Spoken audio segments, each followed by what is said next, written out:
ஹாய்ங்க, எல்லாரும் எப்படி இருக்கீங்க? நான் நல்லா இருக்கேன். இங்க ஒரு விஷயம் உங்ககிட்ட சொல்லணும், பகிர்ந்துக்கணும். என்ன அப்படின்னா, ஆட்சி சரியில்லை, அதனாலதான் இதெல்லாம் நடந்துட்டு இருக்கு. கொலை, கற்பழிப்பு, ஆசிட் வீச்சுறது, அதுக்கப்புறம் பெட்ரோல் ஊற்றி எரிக்கிறது, இப்படி நிறைய நம்ம குற்றங்கள் அப்படிங்கிறது ஒரு அரசாங்கம் வரும்போது சொல்றோம்.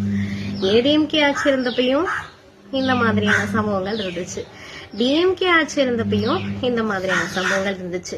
ஏன் எம்ஜிஆர் காலத்திலேருந்து, ஜெயலலிதா காலத்திலேருந்து, கருணாநிதி காலத்திலேருந்து இப்போ இருக்கக்கூடிய எடப்பாடி, ஸ்டாலின் ஆட்சி, இப்படி ஆட்சியாளர்கள் மாறினாலும் நடக்கிற சம்பவங்கள் என்னவோ மாறவே இல்லை, அதிகமாயிட்டே தான் இருக்கு.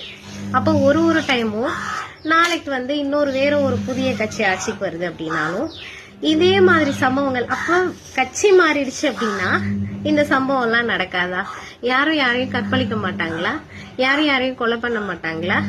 யார்கிட்டயும் யாரும் லஞ்சம் கொடுக்கறதோ வாங்குறதோ எதுவும் இருக்காதா? இல்லங்க, இதெல்லாம் நடந்துகிட்டே தான் இருக்கு. சரியா? இது நம்ம டெய்லி அத்தியாவசியமா சில விஷயங்கள் சொல்றோம் இல்லையா, அந்த மாதிரி மாறிடுச்சு. இங்க தனி மனித ஒழுக்கம் அப்படிங்கறது கெட்டு போச்சு. அதுக்கு நிறைய காரணங்களை எடுத்துக்கலாம். தனி மனித ஒழுக்கம் இல்ல, எல்லாரையும் சொல்லல, ஆனா அந்த மாதிரி இருக்கிற ஆண்கள் கண்டிப்பா கமெண்ட்ல அப்படி பராண்டுவீங்க, கொந்தளிப்பீங்க. என்னன்னா, தான் பொண்டாட்டி பத்தினியா இருக்கணும் அப்படின்னு நினைக்கிறது, எதிரில போற பொண்ணு விபச்சாரியா பாக்குறது இருக்கு இல்லையா. நான் என்ன சொல்றேன், எதிரில வர்றவ விபச்சாரியாவே இருந்தாலும் அவளை பெண்ணா பாக்குற மனசு எப்போ ஒருத்தருக்கு வருதோ அதுதான் தனி மனித ஒழுக்கம் அப்படிங்கிறது.